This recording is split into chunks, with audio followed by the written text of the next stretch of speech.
Okay, well, here's a little bit of the yesterday chords.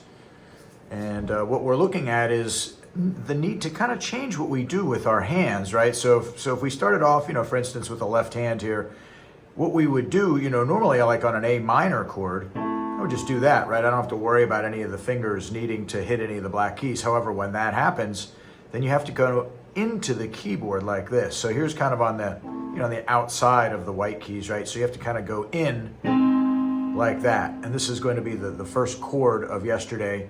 And it's that A flat, then a C, and then an E flat right there. So you put all those together. One thing you could do to practice that is just, besides just playing it like that, is also do them individually like that. And I think what you'll find is your fingers will start to get more and more used to it if you do that as well, even though that's maybe not in the song. But just doing this and just following along like that, and remembering to go into the piano, into the keys a little bit more there. So there's that first one. Now the second one, lucky for us, is one very common, right? We know this one pretty well, C chord, C, E, G, but you can still do the same thing, right? You can still go back and forth like that to get that.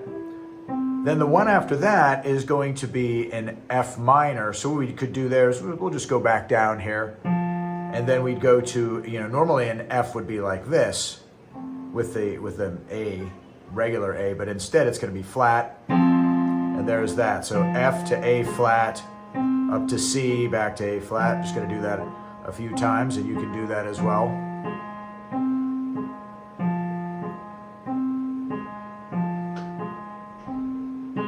And then the last one is a D flat, and in that case we have to do that same kind of thing. We have to go into. So there's the D flat, there's the F, and then there's the A flat right there.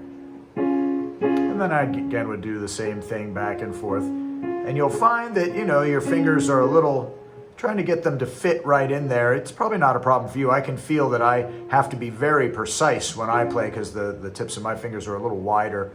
But for you, it should be okay. And just practicing that is always a good thing, because that's a common thing to do on piano, is to do an arpeggio. That's what we call that right there. Okay, so now this time I'm gonna play with the right hand, but I'm gonna just play the chord, not arpeggio. So here's the A flat right here. There's that first one. And then I'm gonna switch to a C. Here I go right now, C. And then I'm going to move actually up to get to this F minor. And then I'm going to come down for D flat. And then right there. Yeah, probably middle finger for you. I might use my pointer finger since it's a little thinner. And then back to the A flat again. 2, 3, 4. Just going to do like 8 of them. 5, 6, 7, 8. 2, 3, 4, 5, 6, 7, 8. D flat, F, and A flat. D flat major chord. One more time. A flat, C, and E flat. 6, 7, 8. Good old C chord there. 5, 6, 7, 8. F minor. And D flat. You're noticing that some of the notes are being reused, right?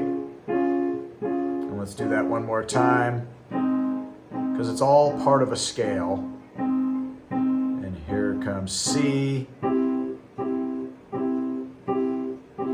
and F minor and D flat.